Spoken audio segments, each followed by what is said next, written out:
You know when you hear that tune, it's time for the Showdown Hoedown. What's up, guys? I'm the Degenerate 75. I should probably introduce myself because like 100 of you new motherfathers start finding me every week. I'm a high-limit DFS player, and I focus on golf and on football. We are here for NFL football, but you see this big-ass schedule above my shoulder? I'm busy all the time, so if you like the cut of my jib, maybe come check it all out, because right now it is time for Monday Night Football. I'm going to be doing this because we're going to break down the Showdown slate. It is the Showdown Hoedown. I also do this Thursday, and then we do a week-long preview, me and John Gold JD on Tuesday, and then we do a big-ass drawing on Saturday, which, by the way, this wheel right here is all you got to do. We give away Millie Maker tickets, right? You get to make them with me. I buy them. It's on me, and then you get to just be a part of it and build them with us, and I'll split the profits with you 50-50, you motherfather. How you like that? You say, hey, I want to get in that. Simple. Like and retweet my shit over on Twitter. That's one way. That's pretty simple. Or the easier way, seeing you're already here on YouTube, just simply go put down in the comments of this video. All you got to do is leave a comment, and we'll put your name on this big-ass wheel and just say, who is the one guy you're definitely not playing tomorrow? Who is the one donkey you're fading? Because there's a lot of big names up there, and you can't play them all. So you're going to have to fade one of them, right? So just tell me that down in the comments. You'll get your name on there. Go like on Twitter. You get 2 names on there. What a gift. You can also do this again on Thursday night. So anyways, let's get going. All right. We're not gonna waste much time. We're gonna keep these videos short and to the point. All right. Hey, contest selection. If you watch my show, you know I'm a big proponent of this. You want to not suck so bad at DFS, new guy. You're frustrated. Your tout sites keep giving you shitty picks, and you're paying them $100 a month. Don't do that shit. Make your own picks. Make your own plays. Understand the game and understand where you're bleeding away money. And the first place you are probably bleeding away money is poor contest selection. You see this big $15 tournament right here? Don't play in it. 44% to first, all right? Get out of here. Get the fuck out of here. Don't play that stuff, right? And here's another thing. Quit always looking at what first place pays. There's a decent chance you could play all the time, every week for the rest of your life, and never win first place once in these big mega tournaments. Go down here and start looking at like these ones that have like a $20,000 prize pool. You'd be amazed. Well, don't do the double up, but you know what I mean. Like, go find one of these smaller tournaments down here that has like a reasonable prize pool in a range that you're comfortable playing, right? Whatever that number may be, like the $3 single entry, right? Maybe that, whatever your budget is. And like, if you win $3,000, you'll be fucking pumped. You'll be pumped, especially at that range. And with only 11,000 people in it, that is something you could expect to hit in a lifetime, right? Like that's real. That's not 150,000 people. So like, go look at those and quit trying to hit like these grand slams every time you play Showdown, and just be happy, winning good amounts. I had a guy win a GPP today, and he's like, holy cow, I won $500 in this GPP. And we went and looked. If he would have put that exact same lineup in the big $15 tournament, it would have got him $25. So because he played in a smaller tournament, he didn't have to hit the stone cold nuts, and he got a real nice win. Yes, he was never going to win $100,000 playing in that, but I'd rather win $500 than never win $100,000. So there you go. That's the big tip for today. If you can't decide how many lineups you want to play, well, if you make a lineup and you really like it, or you just have a nice tight core that you want to play, you basically think the script's going to go this way and you just want to sub a player or two out, really check out the 3 maxes. They're the nuts. Or play in 3 or 4 different single entries. Those are the nuts. Okay. Only get into 20 maxes if you're comfortable putting 20 lineups in it. Because why go put 4 lineups in a 20 max when other people are putting 20 lineups in it? You're just giving them leverage. Why go put 10 lineups in the $15 when all the pros are going to put 150 in it? Don't do that. That's just a very negative EV play. They're definitely already better players than you. Now you're going to give them leverage by having 15 times more lineups than you. Get the fuck out of here. Be smart with your money, and it all starts with contest selection. Okay. Let's get over here. Oh, by the way, while you're here, oh man, I'm sitting here talking on the screen. Shut up, me. Shut up. I'm sorry. That's me talking. Go like and subscribe. I just put that tab there to remember. Oh, snap. Look at that. Hey, there's my email. Degenerate75. I was already logged in. I guess I got logged out when I restarted the computer. Let's go. Oh, by the way, this is Run the Sims. If you don't know, Run the Sims is the best tool-assisted site out there for fantasy football. I've had dozens and dozens and dozens of people go sign up over there, and literally not one of them has not been happy with the product. I highly encourage you to do it. If you do, you get 20% off by using my code DEGEN75. DEGEN75, and I'll get you 20% off. See, what's cool here is we already have the pace, right? Or we already have the play. The line on the game. It's 7-point spread, Kansas City, 51.5 point total. But what we can do is we can go mess around with the pace. Right now, the pace is kind of built on what these teams have been playing so far this season. But if you think there's going to be more plays or fewer plays or a higher passing percentage or a different score, you can go put that in and run the Sims. Tonight, we're just going to use by the way, this is late Sunday night. I'm recording this, so it can be up bright and early for you motherfathers to have all day to watch this. Then you simply go run the Sims. We're going to run the Sims and look at what it says. A slate like this is way more fun than the slates we've been having, right? Because the slates we've been having are basically like, play kickers and defenses and you'll get there. And you know what? It's kind of worked. It's basically been getting there. So this one is really nice because, first of all, you got 4 big pay-up options, right? You got Mahomes, Carr, Kelsey, and Devontae. And it's very hard to get 3 of them in your lineup, right? Let alone 4 is impossible, right? And then it's not like Devontae is cheap. Clyde Edwards-Helaire is not cheap. So you're going to have to get very clever with your roster construction tonight, which if rule number 1 is good contest selection, rule number 2 has got to be roster construction, right? So what I mean when I say roster construction, this is what so many people do at Showdown. They just go pick 6 random ass parts that just fit into a lineup and equal roughly $50,000 because that's what your salary is, right?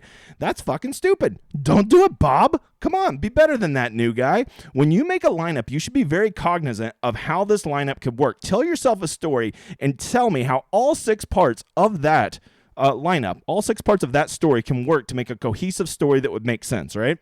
If you're playing a bunch of, if you think it's going to be a shootout, well, then you probably don't want to be playing the defenses, right? How are the defenses going to get there? I guess a pick 6 maybe, but they're also not going to have any chance at getting any bonus points for lower scores.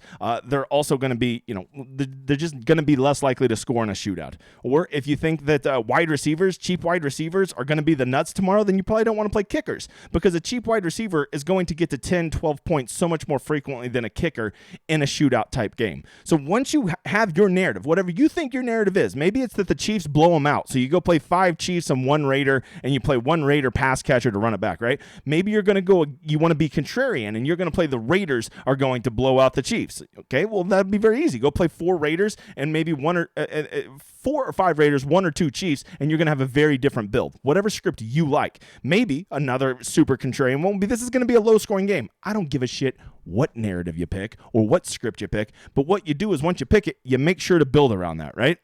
Now, I will tell you, in a high-total game like this, a strategy comes up that I don't normally like. In a low-scoring game, I am not a big fan of taking punts and putting them at captain, right? When you put a punt at captain, you want your captain to usually be the highest-scoring guy on the slate. And how often is the $1,600 guy ever going to be the highest-scoring guy on the slate? Like, hardly ever. But tomorrow, well, I guess it's tonight, right? Because it's like midnight right now, right? For Monday Night Football, I'm open to the idea of playing a punt at the captain, right? Especially in this game where you have some guys that have some home run ability. If you can just get the right guy to catch that one big bomb, maybe he gets 3 catches, 80 yards, and a touchdown, and you have him in really cheap. Why I endorse it in this game and this game alone is because there's so many pay-up options that getting 3 of those guys in your flex might be the nuts play, right? And you're never going to be able to get 3 of those guys in a lineup if you're paying and putting 1 of them captain and 2 of them in the flex. You just can't do it. But if you want to get 3 of those guys in your lineup and then still maybe be able to squeeze in a Josh Jacobs or somebody like that, you're only going to be able to do that by punting at the captain. By the way, punting means gambling, not like giving up on it. It means gambling. So let's talk about some of those guys, right? Who are some of these punts that could get there, right? Well, I would say, trying to figure out the Chiefs wide receivers is like fucking trying to unlock an enigma wrapped in a puzzle, right? Can't be done. I will say this, Juju Smith-Schuster was limited in practice, so maybe you think that they're not, he's going to run fewer routes, and he's not really a deep threat, right?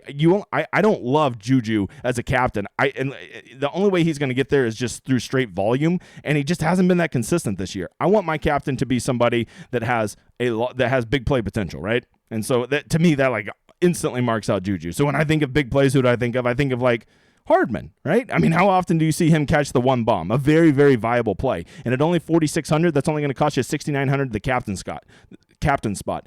Jerick McKinnon, another one to consider, right? Well, he doesn't get to play that many downs. You're right. But if he catches one screen and takes it 70 yards to the house, he could very, very likely be the nuts play at captain. And let's face it, Jerick McKinnon, he can get there. Or if you're playing a Raiders are going to blow him out narrative, well, then run it back with McKinnon, right? Run it back with McKinnon as one of your flexes, and that's going to open up so much money in your lineup, okay? Because McKinnon, if the Chiefs are getting blown out or the Chiefs are at least playing from behind, McKinnon is going to get way more run than Clyde Edwards-Helaire, most likely, right? I will say this, don't forget, a couple injury updates. While we're talking about Juju, it does appear Hunter Renfrow is going to be back. So if Hunter Renfrow is going to be back, you have to understand the cause and effect that's going to have. You have to think that's going to directly affect Mac Hollins, and he is not going to probably see as much of the field as he has been saying. It's just obvious, right? But I will say Matt Collins is kind of a home run threat. In a game like this, it's not the worst to have that home run threat, right? But just know that he's not going to be getting that volume he's been getting. So I'd really be monitoring his ownership tomorrow. And, if he's going to be down in the, teens or maybe even single digits at that $5,000 price tag, I'm interested. But like if people are going to play him, get out of here. Get out of here. I ain't playing a third receiver at 25% owned. Get out of here. The other injury, if you don't know, who is it? Butker, the kicker for the Chiefs, is out again. So they're going to be running out Matthew Wright. He was 2 for 2 in his first game. So he is, I wouldn't be too concerned about that. But if you were playing that this game is going to be high scoring, which the total would seem to indicate, you got to realize that kickers are way less valued in high scoring games. I'm not saying they can't get there, but I will say playing 2 kickers in a high scoring game in your lineup is probably a very negative EV play, right? Maybe if you want to play that one of these teams is going to kind of boat race the other one, well, then maybe play the one kicker, right? You could probably play it either side. If you think the score is going to be 31-9, well, then go play that guy that's going to get 3 field goals, right? Or you could just go play it's going to be 34-3. Well, then go play the guy that gets 4 extra points and 2 field goals, right? That's how kickers can work into a narrative, right? But I will say, wide receivers, Hardman, Valdez-Scantling, McKinnon, these guys, if the game really is going to shoot out, Jody Fortson, love that guy at 400. I don't know if I could put him at captain, but man, he would free up a lot of your lineup. The only way you're putting Jody Fortson at captain is if you're playing in a tournament probably with over 100,000 people. I don't think you want to do that if you're playing a single entry with like 2,000 people. I don't think that's a good EV play there, right? But man, that guy can get there. I've seen it numerous times. I also like Noah Gray too. These absolute punts that Kansas City has because Mahomes, that guy, he likes to share the rock around, right? Noah Gray is going to get they'll run that little shovel play that they always run to Kelsey down on the goal line. He'll get it. I'd be very careful with defenses. If I'm going to play a defense, I'm probably going to play the Chiefs defense because I've just seen Derek Carr throw a lot of turnovers in his day. I don't love running defenses out against Patrick Mahomes. As wild as he is, he takes care of the ball better than you would think. Isaiah Pacheco, get out of here. Sky Moore, I want to believe in Sky Moore, but he just hasn't been getting it done. He doesn't get enough run, but you got to put him out there. Him, Justin Watson, Fortson, Gray, these are all those kind of punt chief guys that you can play there. And if you really want to get ballsy, you could probably go throw one at captain. But I'm telling you, I would probably cut off my captain pool probably at the McKinnon, Valdez-Scantling, Hardman range, just because I think those guys could all get there and deliver probably 15 to 20 points, which you're probably going to need in the captain spot. And putting those guys there allows you to get your Mahomes, get your Kelsey, and probably one of the Raider studs too. I will say, in shootout games, running backs do tend to go criminally underowned. So be very warm to the idea of Josh Jacobs and Clyde Edwards-Helaire. If you have a narrative where you think that these guys, this is a slower game, or these teams are going to run the ball more and it's not going to be a shootout, I'm just telling you, running backs are criminally underowned in these because of the full point PPR that DraftKings offers. So because of that, you got to be open to having those guys as your captain if they fit your script. If you think this is a wild shootout and they're just passing the ball all around, well then I don't really want any running backs outside of McKinnon probably, right? Because that game script's just not very friendly to those guys. Maybe Brandon Bolden. He's been getting some third down work, so there's that to consider. Long story short, make good contest selections. Make a player pool that fits the number of lineups that you want to play, and most importantly, have a game script and only put players in your lineups that fit that script. Okay, be open to taking riskier captains in a game like this because those cheaper captains are going to help you get to more of the good flex plays. Your Mahomes, your Carr, your Kelsey, your Devontae Adams, and those guys, right? Whoever you think is going to go off, but you're not going to be able to afford to get 3 of them in there if you put 1 of them in the captain. That's just called math, my brother. So there's some rules to follow. We will be doing a special video tomorrow at 5 o'clock over on my Discord. If you want to come check that out, me and John Gold JD do it all the time. It is right here, connected through my Patreon. Come sign up. It grows so fast every day. And don't forget to leave that comment down in the bottom. Tell me, who is the one guy, what did I say, that you are definitely fading tomorrow, right? Who am I definitely playing tomorrow? Well, the one guy I'm definitely fading tomorrow, I'm not even going to give you that one. I'll say that one for the Discord. But the one guy I'm definitely playing, which is not what I want to know from you, is I think I'm going to go...